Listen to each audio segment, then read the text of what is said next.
Now, I'm not gonna lie to you guys, I was a little skeptical when it came to this game because I was never a big fan of platformers. I'm never a big fan of platformers, mainly because I'm pretty terrible at them.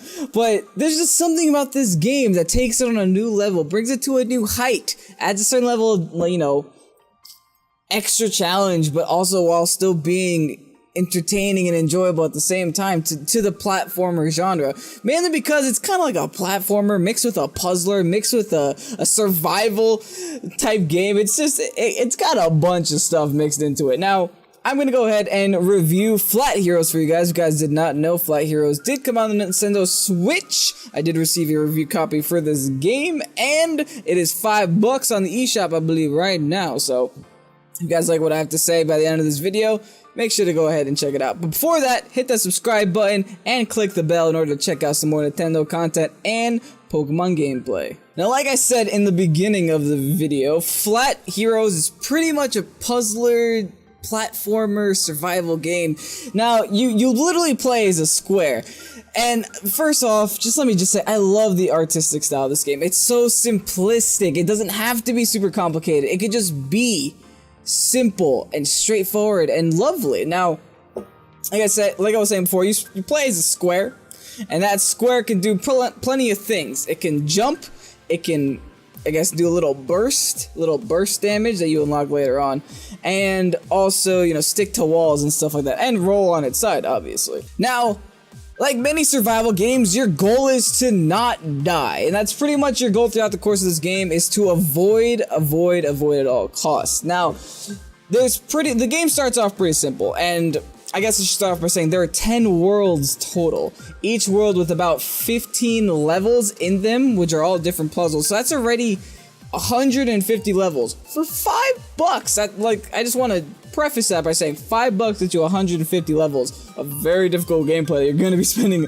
a lot of time on. But if you're not the kind of person that doesn't like to get challenged too much, you also have the option of skipping levels. But back to what I was saying, survival. You survive. You literally have projectiles being shot at you. You have different kinds of weapons. You have moving platforms. You have missiles. You have boss battles. Now, like, this game is pretty straightforward with what it is. You literally get what you see, but it's difficult to express the happiness and joy you get from playing it. Now, there are different modes in this game. There is versus, there is survival, and there is campaign.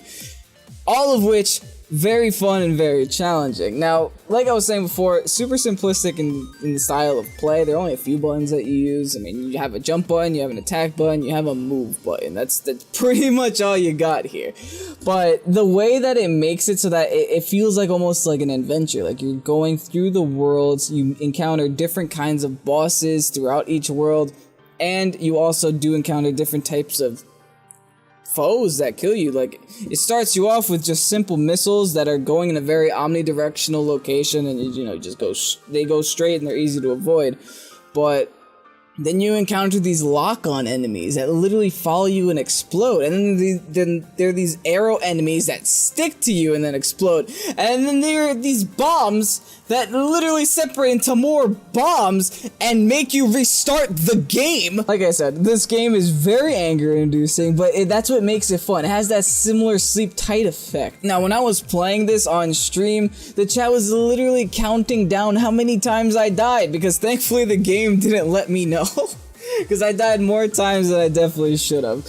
But it's just that's the point. It's a platformer that doesn't, like, punish you for dying. It actually encourages dying. It encourages the fact that, hey, you're gonna try this multiple times. It recognizes that. So the second you die, you're right back into it again. It's almost like nothing happened. Like, you blow up, you're in the game again. It's like, I love that, because it's very short time that you have between games, and it kind of just doesn't feel like, oh, I died, now I have to start over from this stupid checkpoint. There are a couple of platformers that do that, not to Bomb Chicken, I fucking hate that about Bomb Chicken. This game does it simply. Yes, you have to start from the beginning of the puzzle, but the puzzles are pretty short. They're like not super long, and they are challenging. I was about to say they're not challenging. They are challenging.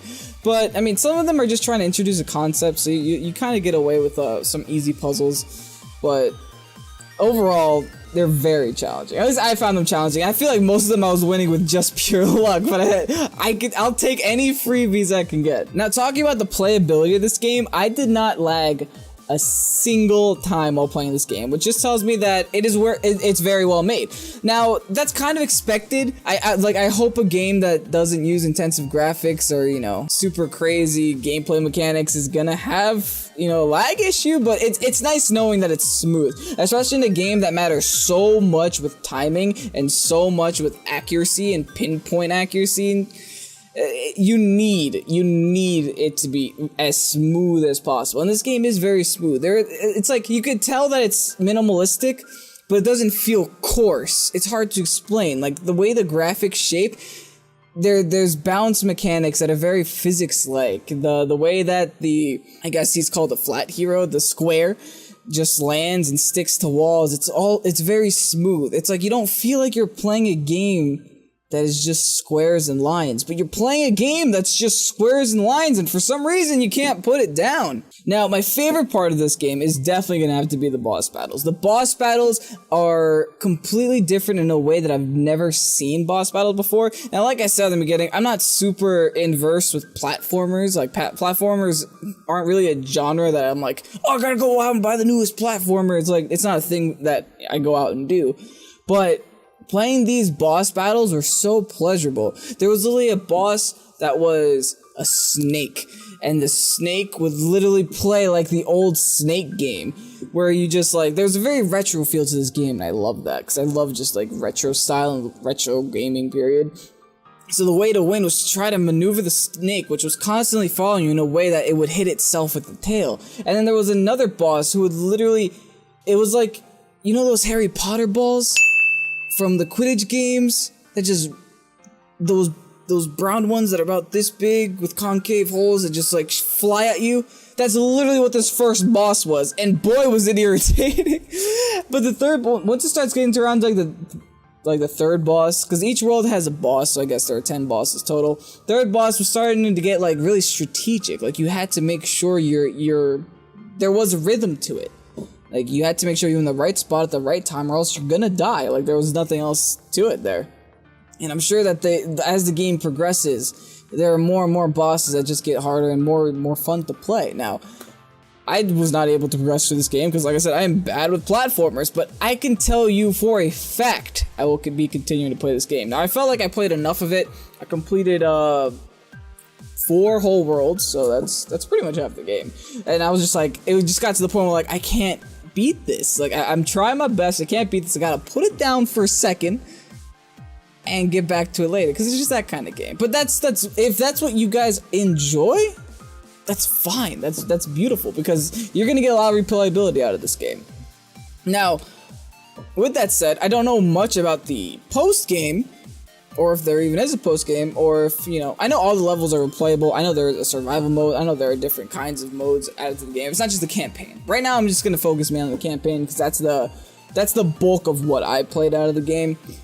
But I don't know, for what you're given here, I'd say it's well worth $5. Like, $5 is nothing compared to what this game is actually worth. Now, this isn't the game that you're gonna go out and buy. It's not a AAA title. It's not like well, I mean, you should go out and buy it, but you're not gonna go out and buy it for like $60. You shouldn't expect that of this game. But for $5, that price tag is really low considering what you're getting out of this. It is definitely a game that you can kill time with. It's definitely a game that you could bring on the road. This is like the best, in my opinion, this is the best airplane game, because it's just a game that's gonna keep you entertained for hours to come. But with that said, I hope you guys enjoyed this review of Flat Heroes. If you did, make sure to leave a like and comment down below. I appreciate it so much.